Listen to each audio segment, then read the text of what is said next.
Dear friends, thank you to everyone who had enough energy and persistence to stay and to learn more about blockchain from our sophisticated speakers. And we have the last panel right now, which sounds like what does the future demand from blockchain technology? And I invite to the stage the moderator of the panel, Guido Schmitz from Switzerland, who is advising and is helping series of amazing blockchain projects like Bancor, and you may introduce yourself better. Thanks a lot. Thank you very much. Oh, I see a lot of people are missing now. We have only a small amount left, but I can promise you I try to will make it as much fun as possible so that all of you appreciate that we're here. But first of all, I would like to get my panel on board. I would like to see Eran here, Nicolas, Silvan, and Dimo. Please come here and have a seat.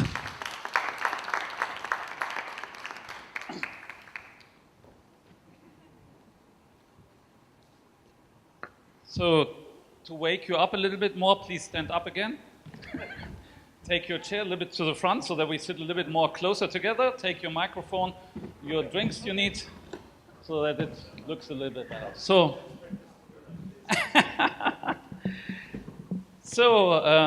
yeah. First of all, I think the best thing is we start with an introduction of our panel here. And Eran, you took the chair next to me, so that's a good one. You're the first on my list to introduce. Eran is the founder and CEO of Ledgertech. It's based in Zug, but also working in Tel Aviv in a way. You are delivering, as far as I know, solutions to engage different stakeholders in the insurance industry into your value chain, and you deliver kind of transparency, which is always good, compliance and efficiency. So at one hand, we are also neighbors in Switzerland because Walchwil is not very far away, and because I have also projects in Tel Aviv, we are also a bit of neighbors there. Can you maybe add some more words to yourself? Yeah, I come from an enterprise software background. My previous company, EasySource, was acquired by IBM in 2016.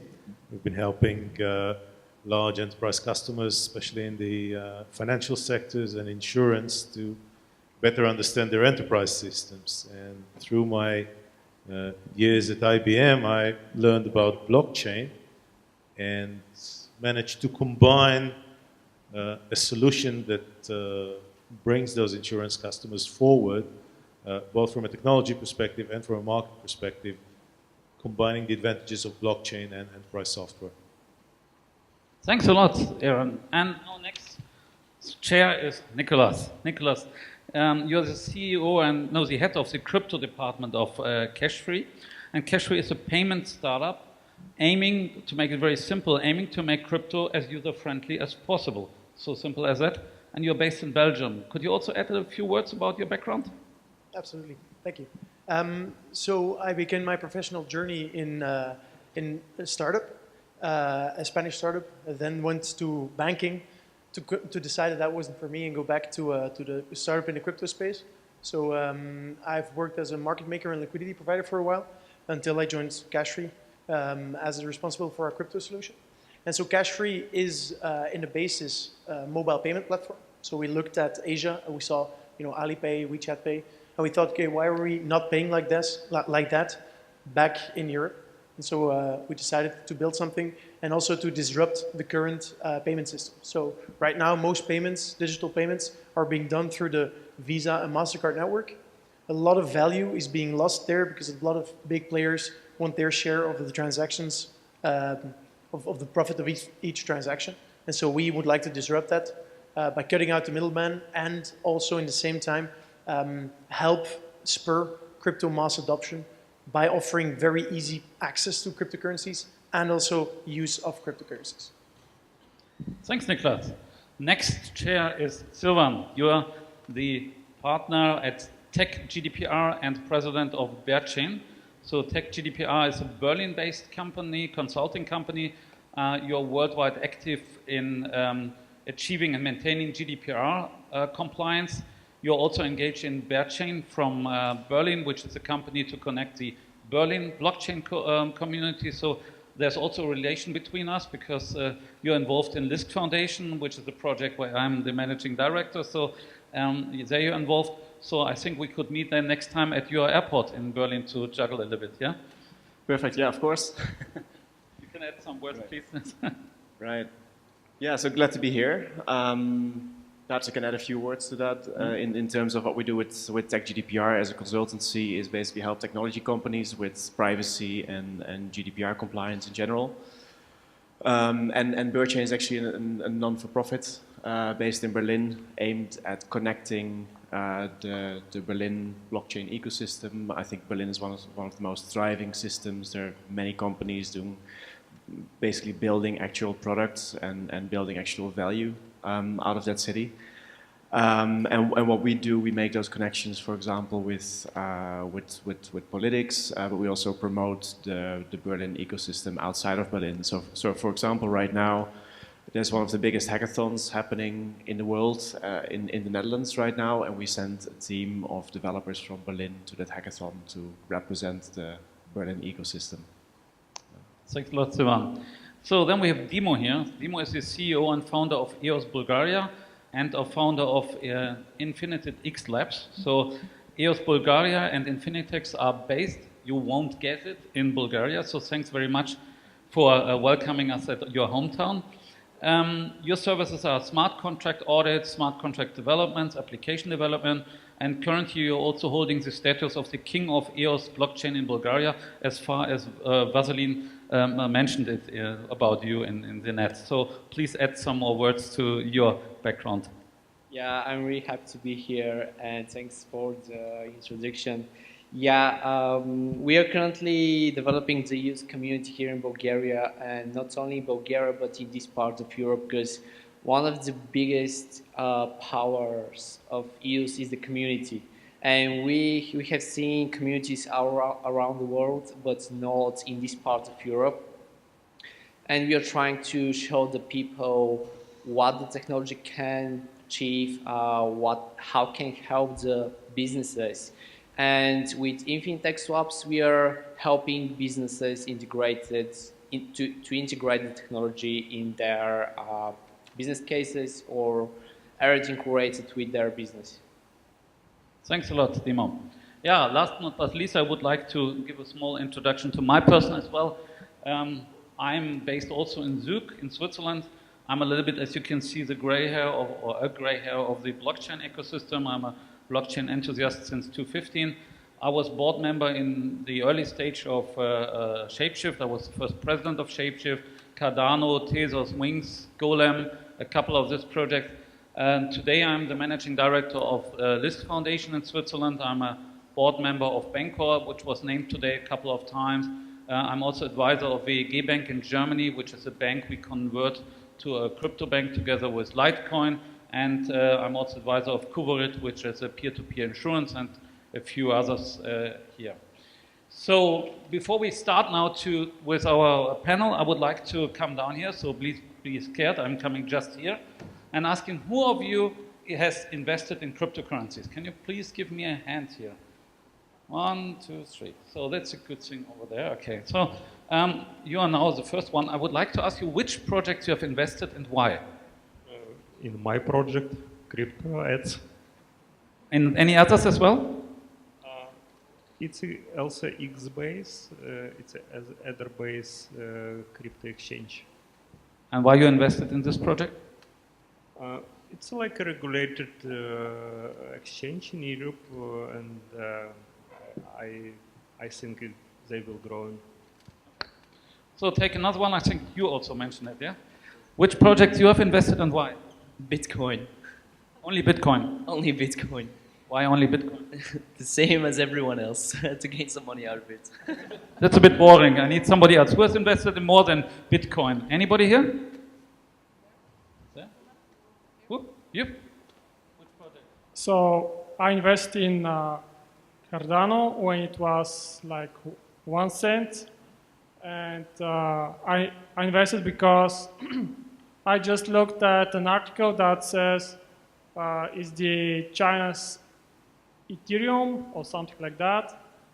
And also, I looked what was about. And by the way, there is a big community in Bulgaria for the Cardano Foundation, and I'm a part of it. And if anyone wants to know more about it, please. Thanks a lot.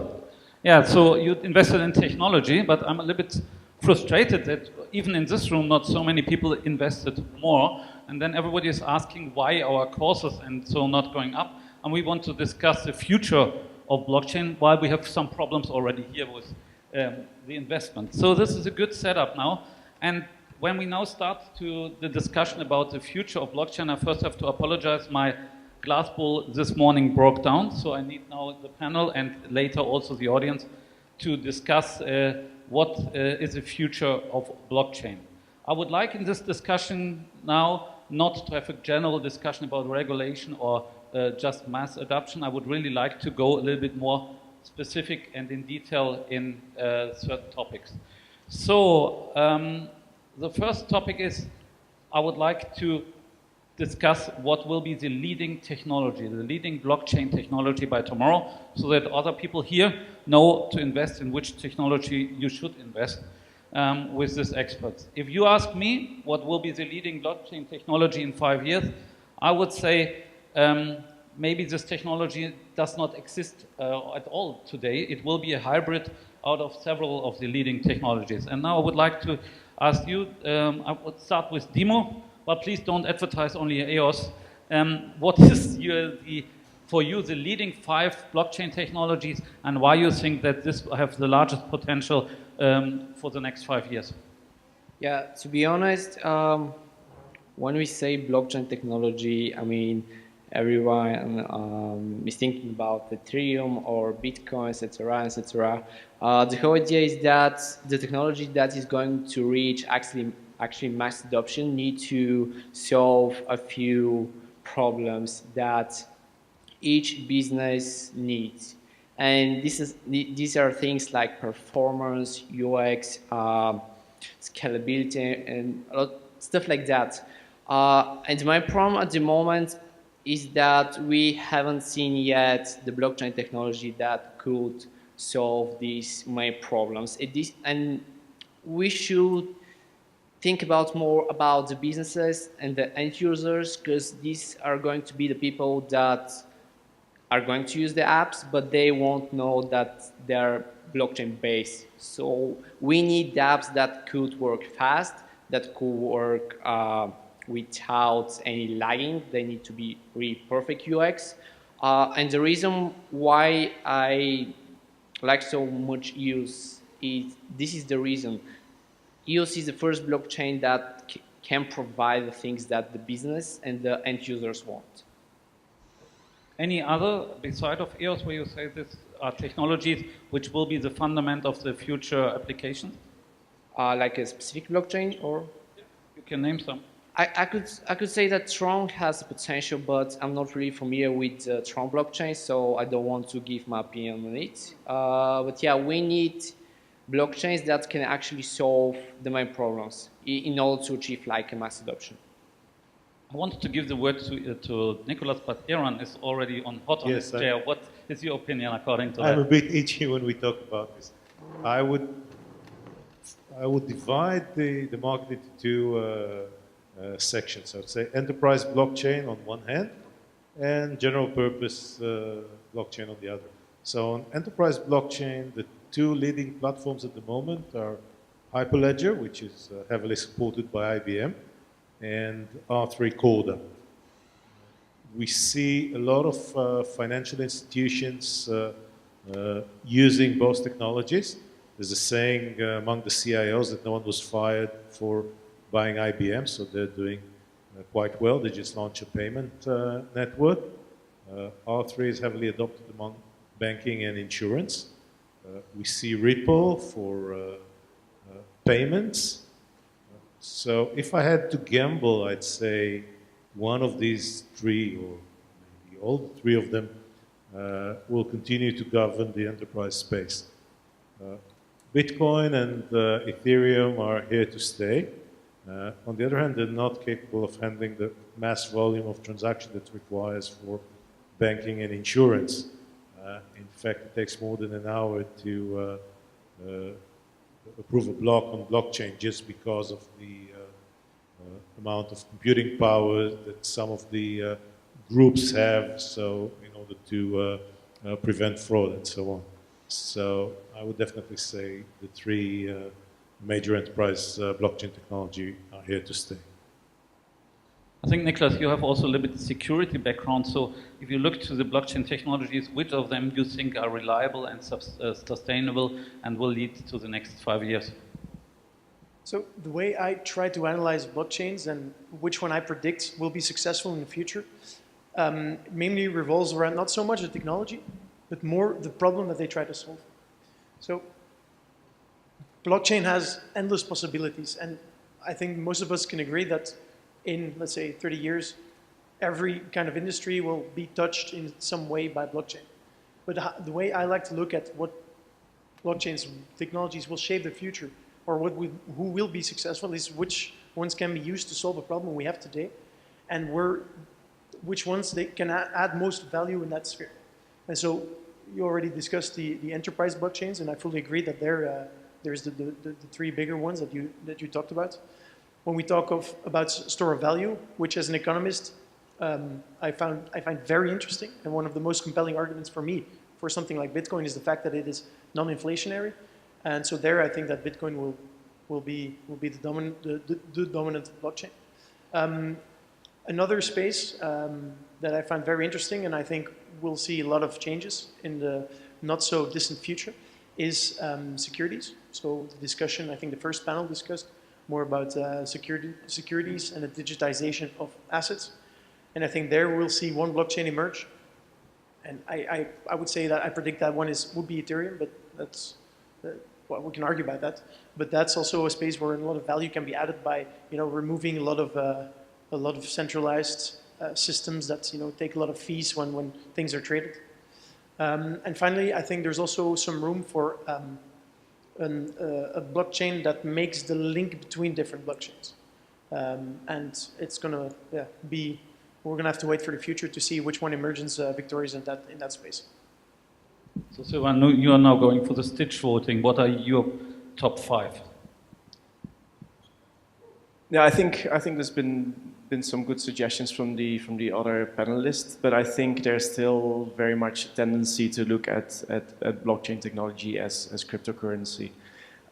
Whereas for me, coming more from the technical side, it's more about the technology and looking at, okay, what is technically interesting and what solves actually technical problems, not so much either the store of value problem or the money transfer problem.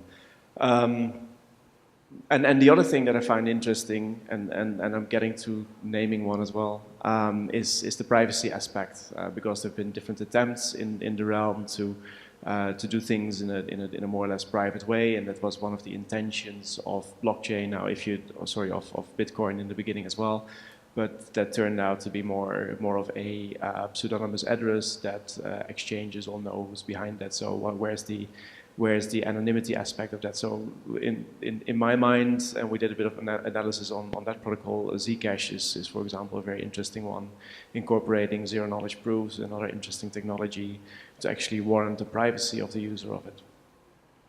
Okay, I'm not totally satisfied with the answer, so I have another question according to that. So you raised up or touched a lot of topics. For me, first of all, we need a stable blockchain technology before we go to application. If we remain on the blockchain technology aspect, what is, in your opinion, maybe with 1 or 2 or 3 topics, the keys which are still missing that this technology is able to work for tomorrow's application? Maybe you, Silvan, or I'm free round, and everybody can start. Timo, yeah? Yeah, well, for me, the 3 most important things that we need to find a solution is how to easily onboard new users to the, let's say, adapt but based on blockchain. We need to find a solution how to scale our dApps, which is really important because today we could have like 100 users, but tomorrow we could have like 10,000, and we need to scale really fast so we can actually handle these new users. The second thing, actually the third thing in my opinion, is to provide, I could say, the ecosystem, the network that could actually can give us the things to actually create these new dApps. I mean, because at the moment, one of the main problems specifically for the Ethereum network is the transaction fees, which is really really slow down the network itself. So I believe that in order to have really stable dApps that could actually reach mass adoption, we need to find solutions for these main problems. That's actually going to help building new dApps that are actually working like a normal app. Silvan, Nicolas, Eva. Yeah, sure. I think while UX, usability, and onboarding is of course like an obvious problem that needs to be solved, and any blockchain or any technology that solves that has a big potential. I think the other thing, or the other way of thinking about it is decentralization, and seeing that as a skill instead of, yes, it's decentralized, or no, it's not decentralized. We run into a lot of problems, especially with exchanges in the past,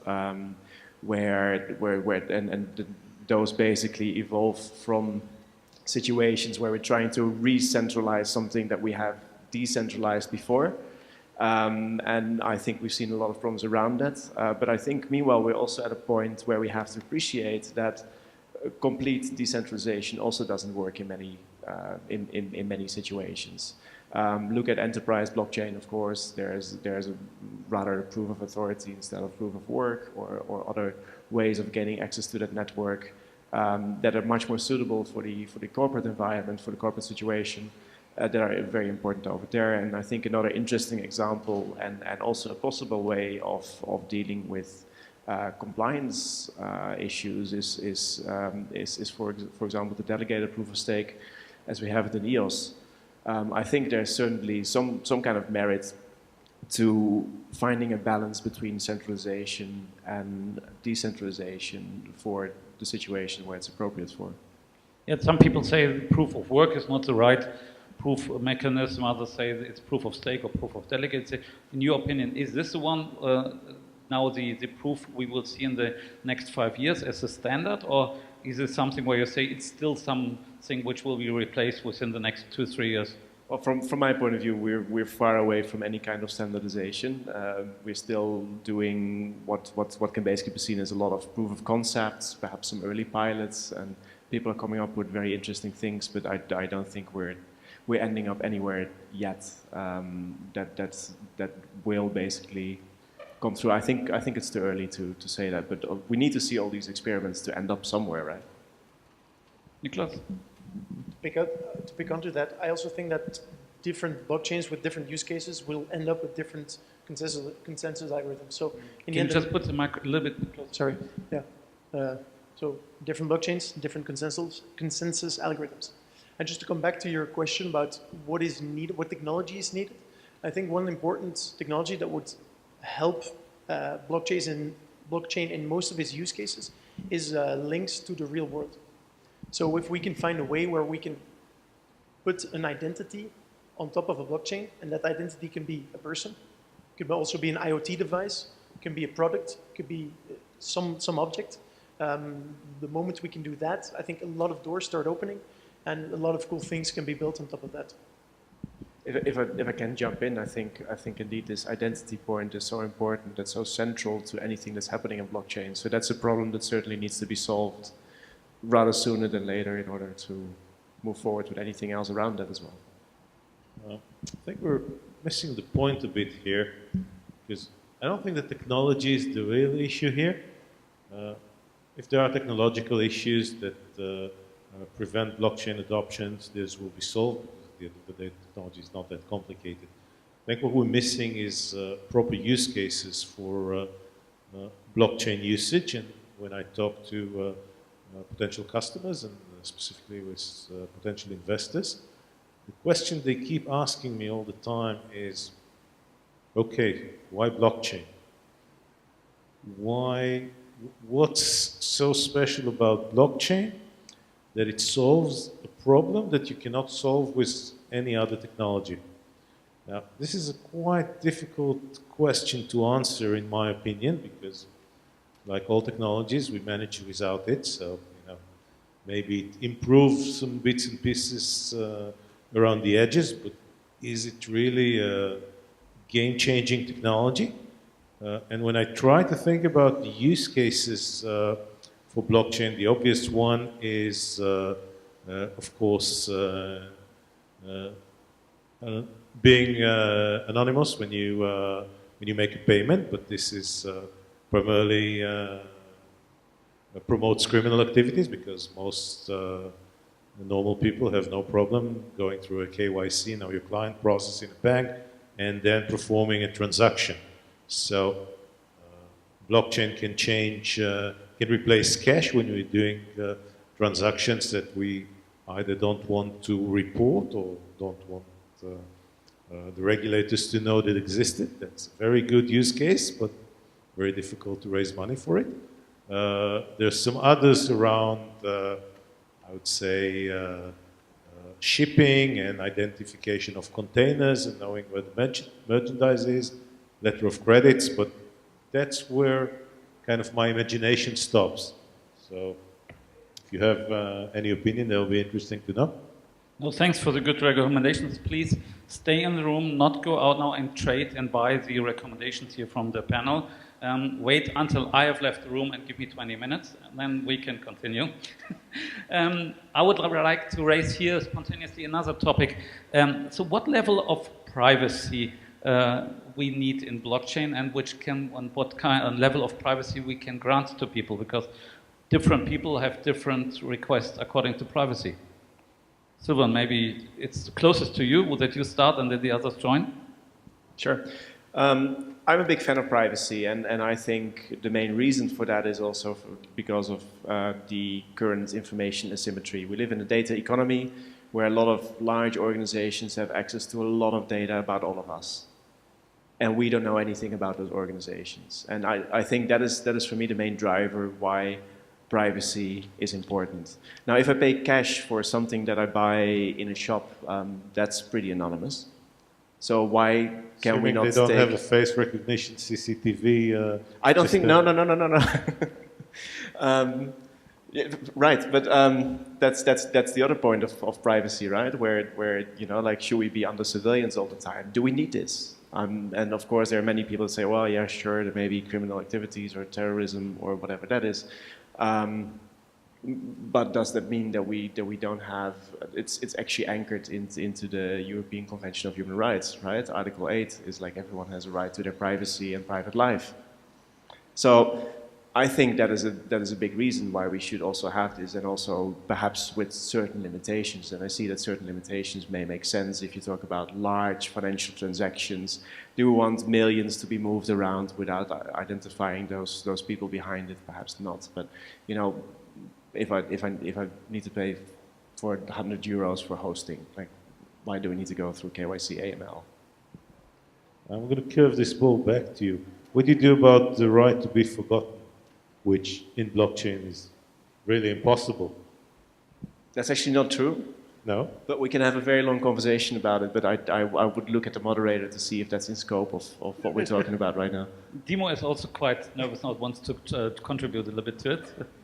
Well, when we talk about privacy, I believe privacy as important as our lives, and we really need to be careful what we are trying to, let's say, what is a privacy on the blockchain? Do we want to share some stuff that someday could be like somebody could hack the blockchain and receive all of our data, or do we want to add stuff that are there only because there needs some kind of things?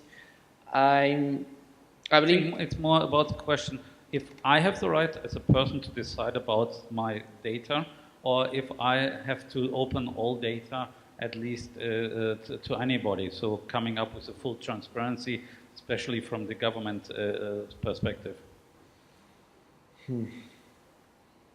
Well, The advantage when we came up with the idea of blockchain, it came up that we keep a control to us, but now we have strong powers pulling in the direction to say any, especially financial transaction, has to be at least even more transparent than today. Today I can come up with a suitcase of dollars going around here, nobody takes care, but the same people ask us to open any financial transaction with full disclosure of KYC AML. I could do it via blockchain just with a green or red light, but I could also do it with a full data set behind it. So what do you think, what kind of privacy we should demand for the future, and we can demand? Well, to be honest, the privacy we need, I mean, we could provide some of the data we want to provide somebody, but I don't believe that we should provide everything that somebody asks for us. For example, let's say you're going to buy something and they want your address, your name, etc., other things. Do they actually want the data that you are providing? I mean, we need to be really honest with this and with what we do with our privacy data. So we should provide the maximum privacy allowed by law, if I had to define it. Nicolas, you want to join? I think, so right now, what we've been mainly discussing is the implications of on-chain transactions on our privacy and the fact that we can be tracked according to those. But I also think that the blockchain can be used to enhance our privacy, where most of our data that is now being kept by companies, blockchain provides a solution where we are in charge of our own data and we can know and decide who actually gets access and how long they get access and what exactly they get access to. And I think in that way, the blockchain actually has the power to empower us with our own privacy and decide who knows what about us. And I think that's another side of the coin. That's absolutely correct. But how do you convince the enterprises that at the moment have a vested interest in keeping your private data with them to switch to a technology that takes the power from them to you? The only way to do it is to unite all the consumers, and that's quite a difficult task. It's true. Absolutely. Okay. Now we talk about future of blockchain. It's a point that we talk about the grandma. You know, everybody's talking always about grandma, that grandma must be able to access blockchain technology. So I would like to draw the view now to my grandma, and I have to say I'm pretty not sure if she will ever use the blockchain technology 6 feet under. So maybe we have to draw attention to, for example, the stuff outside serving us today, and normal people. And I would like to, Eran, to ask you first, if you want to convince such people using blockchain applications and using blockchain technology and be a fan of it, what would you say such people why this is the right approach for the future? Blockchain is an infrastructure technology. So as they don't really care about the operating system that operates the mobile phone, all they care about is the applications. The way to convince them to use blockchain technology is to provide enough applications that improves their lives, make things faster, cheaper, more transparent for them so that they would want to use it, because at the end of the day, they don't really understand the underlying infrastructure. I don't think they care about it either. Silvan or Nicolas? Yeah. What always drives users is usability and how easy it is to have access to something. And this is still very, very hard within anything that relates to crypto or blockchain. And there are good attempts by certain centralized entities to make that better, but is that really solving the problem? I'm not so sure. But coming back to your question, like how do you convince people? I think the what is for me the biggest thing, and in discussions I've been talking about the most, is also that we take control back. And if you look at the financial system, I think that's a powerful statement, right? So there's no inflation overnight within most cryptocurrencies. There's some bad examples out there. And basically the central control is something that perhaps in a monetary system is not of our benefit. And if you start discussion around that, that normally goes in the right direction for me. Yeah, I believe that I don't believe we need to convince somebody that they need to use the blockchain technology if they don't need to. I mean, for example, when we talk about with clients, we are trying to approach them and to understand what are their problems and are they actually need the blockchain technology. Because most of the time they want to use the blockchain technology just because it's fancy and could provide some hype around their whole project. But in the real life, in the real world, a lot of projects don't need like blockchain. Because let's not forget, blockchain is a really expensive database, and we need to be really careful when we use that technology and when not. So if you don't need actually the technology itself, probably you should use normal database. I think from, if I may jump in, I think from the technical perspective, that's certainly true, right? And if you look at enterprises looking for problems to a solution, what I like to say is like, well, blockchain is not ketchup, right? You don't put it on everything and it makes it better. I'm not a big fan of ketchup, but most people get the analogy.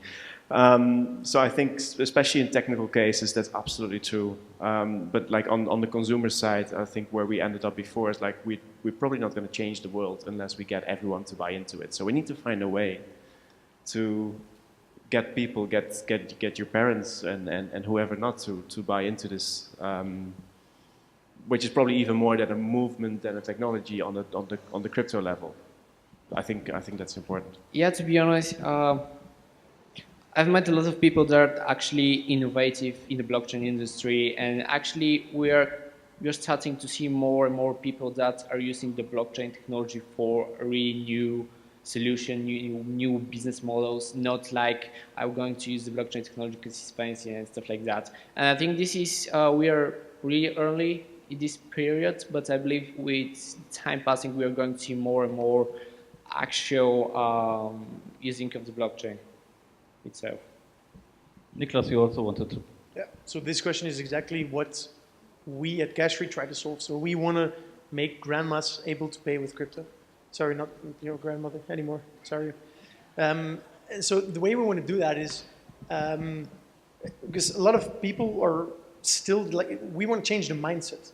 If we're specifically talking about Bitcoin, a lot of people still think it's something which is used illegally by drug dealers, et cetera, et cetera.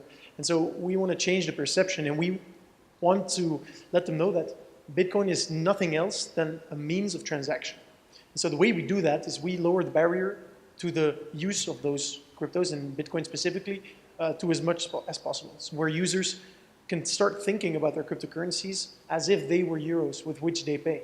And they can start thinking about, I'm buying this coffee and it costs me, I don't know, 300,000 satoshis, and they can start thinking about it that way.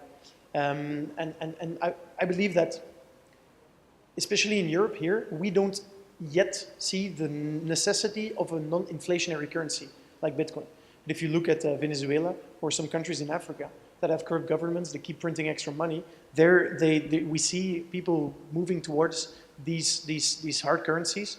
And I predict that at some point the same will happen in the US or in Europe, and at that point people will flee towards something which is more stable, and at that point it will be cryptocurrencies. The issue with cryptocurrency is they may not be subject to inflation, but they're highly subject to manipulations, currency exchange rate, and so on. So, you change inflation, which is something which is a bit more predictable, to something which is totally speculative. I agree, but I think that on the long run, inflation is worse than speculation. Depends if you win or lose, I guess. Yeah, fair enough. Yeah. But are you talking about market manipulation then? Because that's an issue on both the exchange market and within cryptocurrencies as well, right? Front running, whatever not. Yeah, but that's a philosophical discussion. But at the end of the day, if you're stuck with the US dollar or with the British pound, with or without Brexit, at the end of the day, you can go to McDonald's and eat a burger or buy property or spend it somewhere. Whereas if you're stuck with cryptocurrency, then suddenly no one believes in it anymore. You can't even use it as a soft tissue paper because it's digital. Pardon my French. Okay, we have not talked about another global stakeholders group yet. These are people and organizations sometimes difficult to trust and also with hidden interests. So, Silvan, I would like to ask you, because you are with your GDPR very close to a lot of our enemies, meaning some governments and a lot of lawyers. Sorry, no, there are some lawyers in the audience here as well, some hidden ones. How long does it take, out of your view, to move the mind of the European government and the opinion leaders to move the whole world a little bit more to a decentralized and better world? Very interesting question. I think this is there are certainly things happening, and what I see is that it's important to approach this on different levels. So with BerChain, for example, what we do in Berlin, we speak to the Berlin Senate to basically sensibilize them around what's happening and what the opportunities are that they can and probably will miss in the next couple of years. Then a number of things are happening on the German governmental level, which is interesting. There was like a recent blockchain strategy consultation with 150 questions that were very poorly worded. I'm not sure who's watching. The BaFin changed a little bit their mind, whilst Bundesbank is still a little bit conservative. Is this a summarization? Well, I'm very glad that they're looking into it and they're trying to get a couple of questions answered from the community. And that's on the federal level, and then also on the European level, at least some things are happening, right? One of the examples is the EU Blockchain Observatory and Forum. I'm not a big fan of how that it was operationalized, but I think it's a good initiative to start with. And one recent thing is there was probably 2 weeks ago was the founding of an organization called INATBA, the International Association for Trusted Blockchain Applications, and we are one of the founding members. Lisk is also one of the founding members. And that organization is also very much geared towards influencing or basically educating and working with politicians to make sure that we create the right framework. And of course, like one of the big discussions is like GDPR and blockchain, how does it go together? Perhaps these kind of organizations can help, but there's certainly some learning and adapting to do within governance as well. Eran, I would like to give you the ambassador role for rebel states like Switzerland, Israel, Liechtenstein, Singapore, Malta, the small ones. What do you think? How far are they? They're already there, that they understand decentralized setups and blockchain technology and the advantages, or they're even still behind? Well, behind compared to what? I'd say they're more advanced compared to some other countries, but I think blockchain technology is still in an infant stage where a lot of governments and enterprise customers are showing some level of interest. They already have innovation groups that are willing to fund blockchain projects, but nothing is yet standardized or heavily used, which is unfortunate, but this is how a new technology works. Try and remember what happened in the first days of the internet when it just started. At first there was a dot-com boom where companies raised obscene amount of monies for stupid ideas that never really worked. Then it collapsed, and then it stabilized. And if we look at Webvan that offered internet-based supermarket deliveries, raised hundreds of millions of dollars, and went tits up, and we compare it to Amazon, which is one of the most successful companies in the world today, I think we see a similar trend in blockchain technology, where up to 6 or 9 months ago, any idiot with a white paper could raise tons of money, and then the investors realized that it's not all that rosy out there, and they started to become more careful, and now they're looking at security tokens rather than utility tokens. So I think the market is maturing slowly and will get to a point where it starts growing as the internet did. Okay, so Timo and Nicolas, you can divide the rest of the word between you and your opinion according to that. So I actually would commend these countries who take steps to, or at least to try to be ahead of the curve and try to put effort into regulating cryptocurrencies. Because I feel like they are not taking that much of a risk, but they have potential big benefits. I mean, there's a lot of if you look at Silicon Valley, how much they have profited with the whole new tech uprise. I think that areas that promote new technologies are bound to have a bigger chance at profiting when those technologies explode. And that's why I think these areas, these countries, and these regulators are doing a good job. And yeah. Yeah, I should say that the countries you mentioned are not the only ones that are exploring the blockchain technology. And I believe lots of governments, probably we don't know about all of them, but they're currently exploring the possibility to utilize the blockchain technology. And I'm talking, for example, the US. There is a lot of hints, and I'm not giving like financial advice or something like that. Just these are just like speculation, and there is a lot of hints that are hints about that probably the US government could use the blockchain technology very soon. Okay.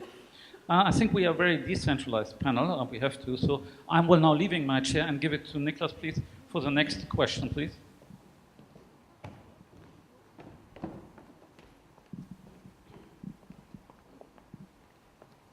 God, stop him. Shouldn't you be sitting here? You stay there. So I'm going to ask a very short question, but that was asked in the previous panel, but I really liked it, and I'm always interested in that. So, price of Bitcoin at the end of this year?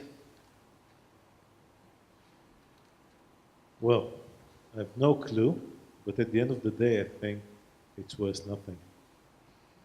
I don't know how much people will think it's worth, but in my opinion, it's worth absolutely zero. It has nothing behind it. It's purely speculative. I can take your T-shirt as an example and say, oh, this is an amazing T-shirt. I offer 100 euros for it. Someone else will offer 200 because they like the smell of your perfume, and maybe there's a girl in the audience that find you attractive and offer 500 euros for it, but at the end of the day, it's a T-shirt. And it costs, I don't know, probably 10 euros to make it somewhere in Thailand.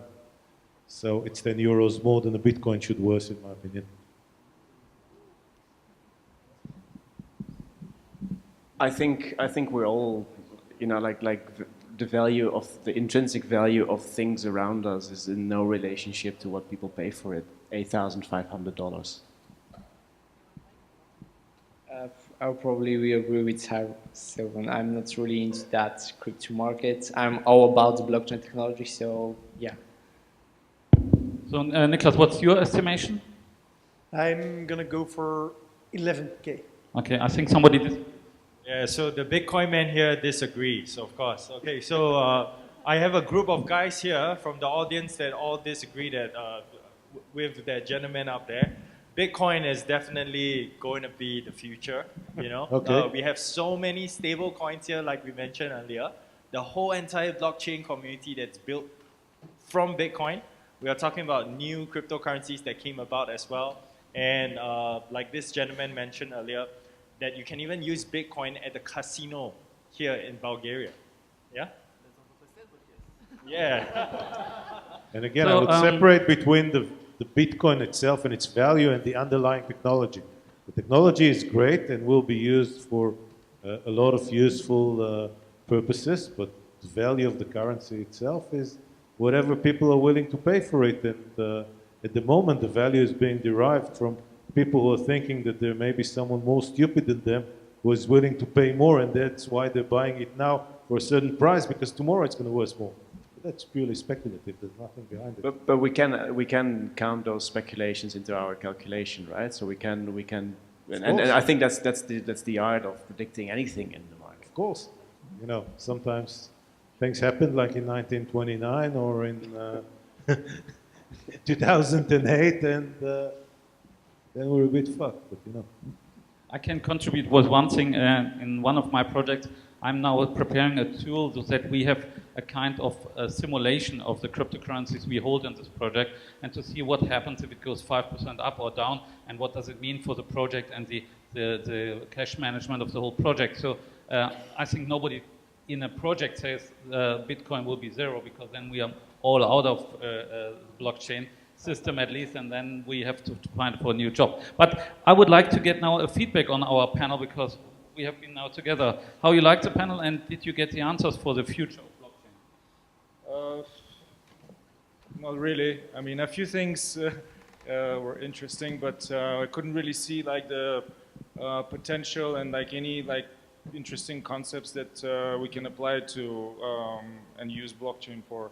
One thing I was thinking actually was using blockchain for like different science projects and sharing information between different. Oh, I got the lights. Okay. Sharing different scientific data, maybe using the blockchain technology between, like, let's say, Chinese universities or research labs with US counterparts as well. So this is one application that I think would be interesting and has some potential. So yeah, apart from that, it was pretty informative. Yes, I would like to ask the panelists a question, because you talked about blockchain from the consumer point of view, that we are all adopters and really wants to move it forward, and the governments and the regulators are the ones that are behind us. And there are some case studies about blockchain development agencies and blockchain applications already used by the Maltese government, already used by the German government, specifically the Ministry of Transportation in Germany, that is already using, not planning or developing, it's already using blockchain technology to monitor transportation all over, or as a pilot in some part of Germany, as an example. So we can talk about it from our point of view, that we're all adopters and big believers, and there is a problem on the other side. And my question is, how do we take this information to this other side? How are you? How do we take this information to the other side, and how we contribute it all together and work together as a group, consumers and government, and consumers and regulators, in order to actually showcase of this technology? Nicolas, can you moderate this question to the audience? Yes, of course. Okay. Again, I don't think that people adopt technology for the sake of adopting technology. They adopt technology when they have a good use case and they can get benefits out of it. And the way to promote the adoption of blockchain is to find good use cases and good applications that consumers can use in order to benefit. I would say education is key. If we speak to anyone involved in a, well, perhaps not anyone, but most people involved in the either local governance or even federal governance in Germany, I really sense a whole lot of misunderstanding and more like, oh, blockchain, but that's Bitcoin, right? And Bitcoin, that's a drug trade and whatever that is. So I think if we can find a way of conveying these concepts and capture their attention for long enough, so they develop some kind of interest into what's going on and what this technology can enable.